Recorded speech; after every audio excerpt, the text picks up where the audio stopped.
La première escroquerie de laquelle tout procède remonte à juillet 2024 et à Emmanuel Macron. Elle est la plus grave, puisqu'elle lèse notre seul souverain, le peuple. Dans quelle démocratie un homme seul peut ainsi décider que gouverne un camp minoritaire? Ce qui pose la question de la Ve République. Mais c'est bien Emmanuel Macron qui en a décidé ainsi. Il est donc le premier responsable de la situation. C'est au fond lui qui devrait être devant nous et risquer sa chute, bien plus encore que vous. La seconde escroquerie, c'est que malgré cette défaite aux législatives, puis la censure de Michel Barnier, puis le refus de la confiance à François Bayrou, votre gouvernement s'est avancé avec la même politique budgétaire que s'il était majoritaire. Quelle est cette politique? Laissez-moi en résumer la conséquence première qui en est au fond aussi l'objectif. D'après Oxfam, la fortune des 53 milliardaires français a doublé depuis 2017, plus 220 milliards d'euros. D'après Challenge, les 500 plus grandes fortunes ont doublé leur patrimoine qui est passé de 20 à 40% du PIB. Mais la richesse nationale, elle, n'a pas doublé. L'accaparement s'est donc fait sur le dos de tous ceux qui produisent ces richesses, salariés, artisans, commerçants, indépendants, agriculteurs, patrons de PME, etc. Comment? Rappelons l'étude de l'Institut des politiques publiques. Les 150 plus grandes fortunes françaises payent moins de 2% d'impôts sur le revenu, voire zéro pour certaines. Concernant l'imposition globale, les 75 plus grandes fortunes françaises ne payent que 25%. C'est 2 fois inférieur à la moyenne des contribuables. La perte se chiffre en dizaines de milliards d'euros pour nos recettes. En réalité, ils sont même des milliers à profiter de cette situation. J'ai pu le vérifier en personne à Bercy. Cela n'est pas tombé du ciel. C'est le résultat d'une politique, la vôtre. Certes, avant vous, dès la création de l'ISF, les actifs dits professionnels ont été exclus. Et vous n'avez pas non plus inventé toutes les exemptions, dérogations, exonérations, les privilèges, qui ont permis de miter l'impôt des plus riches. Mais vous en avez défendu et ajouté beaucoup. Et surtout, vous avez supprimé l'ISF. Et surtout, vous avez instauré ce bouclier du capital qu'est la flat tax. Voilà comment ces ultra-riches se sont si légalement enrichis. Et ces richesses, ils les gardent et les transmettent. De sorte que dès leur premier pas, leurs héritiers sont déjà rentiers. La part de la fortune héritée dans le patrimoine français est passée de 35 à 60% en 40 ans. Là encore, vous n'êtes pas les seuls responsables, mais largement contributeurs. Citons le pacte Dutreil, dont la Cour des comptes a non seulement estimé à 6 milliards le coût pour les finances publiques, mais aussi jugé qu'il s'agissait surtout d'une optimisation fiscale hors de contrôle, dont 65% ont bénéficié à 110 personnes en 2024. Au fond, on peut ainsi résumer 9 années de macronisme. La constitution d'une nouvelle noblesse, celle de l'argent, tout aussi minoritaire que ne l'était celle de l'Ancien Régime face aux tiers-États, et qui désobéit à l'article 1er de la Déclaration des droits de l'homme et du citoyen. Les hommes naissent libres et égaux en droit, les distinctions sociales ne peuvent être fondées que sur l'utilité commune. C'est dire à quel point votre politique brise la promesse républicaine sur laquelle est fondé notre pays. Et cette politique a évidemment un effet immédiat sur le budget. Le déficit creusé depuis 2017 ne s'explique pas par l'augmentation des dépenses. Elles ont baissé de 0,6 points de PIB, mais bien par la baisse des recettes de 3 points de PIB sur la même période. Et que faites-vous? Vous imposez à toute la population de payer pour ces cadeaux fiscaux aux ultra-riches. Cette politique, vous l'avez théorisée. Il faut favoriser la rentabilité des capitaux des ultra-riches, disiez-vous. Cela va créer investissement et emploi, disiez-vous. Cela va ruisseler, disiez-vous. Ça, pour ruisseler, ça va ruisseler. Et vers le haut. L'assureur Allianz estime que les dividendes des groupes français atteindraient 83,1 milliards d'euros en 2026. Mais vos résultats économiques sont, eux, inversement proportionnels aux prétentions pharaoniques de votre propagande. Depuis 2017, l'industrie recule.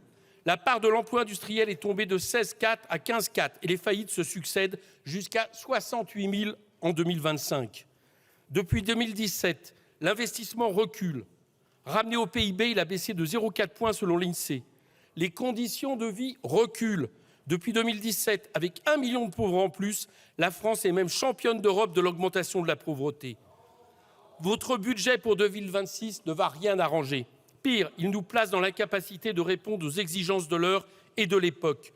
Je parle là d'un basculement, celui d'une domination capitaliste qui passait par le libre-échange et passe maintenant avec Donald Trump par un affrontement entre blocs politico-économiques. En dehors de ceux destinés à la défense, où sont dans votre budget les investissements publics dont a besoin notre économie pour relancer sa souveraineté industrielle et agricole? Ils étaient déjà quasi inexistants et vous avez même cru bon de sabrer de 1 milliard d'euros supplémentaires le budget de France 2030. Cette baisse des investissements, nous allons aussi la payer en matière écologique. 2 ans après sa création, vous baissez ainsi le fonds vert de 67%, contrairement à vos déclarations mensongères. Votre budget aggrave tout et ne résout rien. Il sera mauvais pour le pays. Oui, mais dites-vous, il vaudrait mieux ce budget que pas de budget du tout. Et voici qu'avance une autre escroquerie, celle de la loi spéciale. Contre toute évidence, vous avez dit qu'elle n'était pas un budget. C'était pour appeler à adopter le vôtre au plus vite. Depuis 2 ans, vous utilisez la loi spéciale pour faire pression sur le Parlement en ne libérant que des sommes minimalistes. Cette interprétation n'est pas légitime. Dois-je rappeler que la loi spéciale, c'est la possibilité d'utiliser les dépenses et recettes adoptées dans le budget précédent? La preuve, il suffit de lire le décret du 30 décembre dernier. Les budgets de la loi spéciale sont à l'euro près les mêmes qu'en 2025. 4,21 milliards pour l'agriculture, 4,37 milliards pour l'aide publique au développement, 23,12 milliards pour le logement, etc. Escroquerie enfin sur la méthode. En novembre ou en janvier, le 49.3 demeure un coup de force. Mais au fond, je ne vous ai jamais cru quand vous disiez « ce budget, nous le ferons avec le Parlement, il saura ce que l'Assemblée veut en faire ». Vous l'admettiez si elle n'en changeait pas les fondements et se contentait de repeindre d'une autre couleur les murs de la Chambre. J'ai toujours pensé que vous finiriez par ce 49.3. Pour le rendre digérable par ceux qui en faisaient une ligne rouge il y a quelques semaines, vous avez même agité la menace des ordonnances dont, en réalité, vous n'avez jamais voulu. C'est là une escroquerie que, de surcroît, vous rendez inélégante, en insultant sur un ton très trumpiste les oppositions qui entendent encore utiliser leurs droits d'opposants. Saboteurs, tireurs couchés tirant dans votre dos, et j'en passe. Cela ne dit rien de ceux que vous accusez ainsi, mais tout au fond de votre autoritarisme.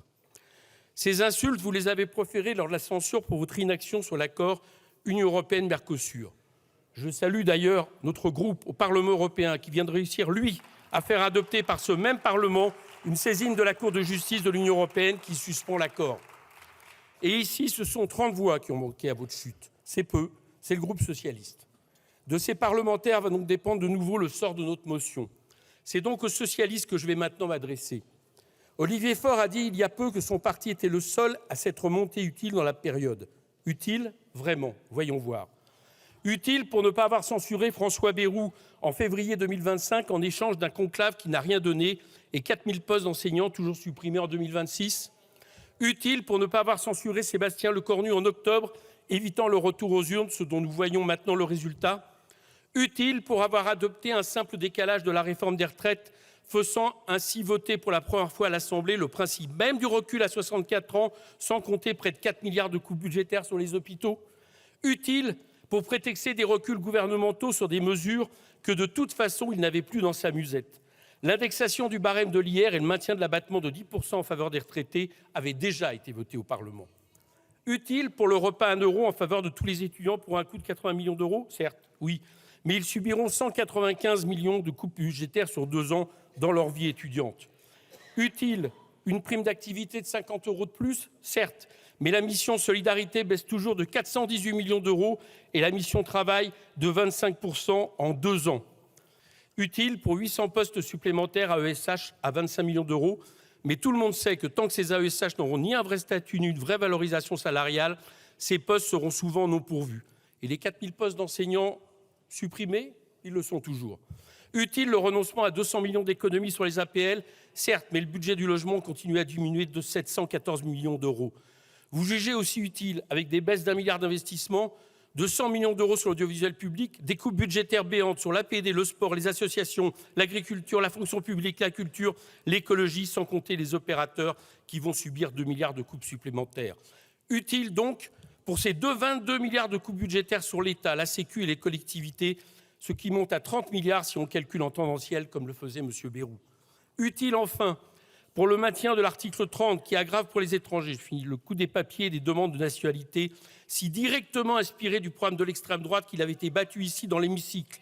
Voilà la préfiguration de ce que fera le gouvernement les mois à venir, à partir d'une coalition allant du bloc macroniste à l'extrême droite, si nous ne le censurons pas, les textes racistes, ultralibéraux, dangereusement répressifs adoptés hier sous l'œil complice de ce gouvernement sont un avant-goût. Laisserez-vous faire. Députés de l'opposition qui ne voteriez pas la censure, il ne s'agirait pas d'utilité mais de complicité que la population paierait par 18 mois supplémentaires de politique macroniste. Notre pays, notre peuple n'ont pas les moyens de supporter si longtemps une telle peine. Voilà pourquoi, collègues, je vous invite à censurer ce budget et ce gouvernement. Merci beaucoup, monsieur le député.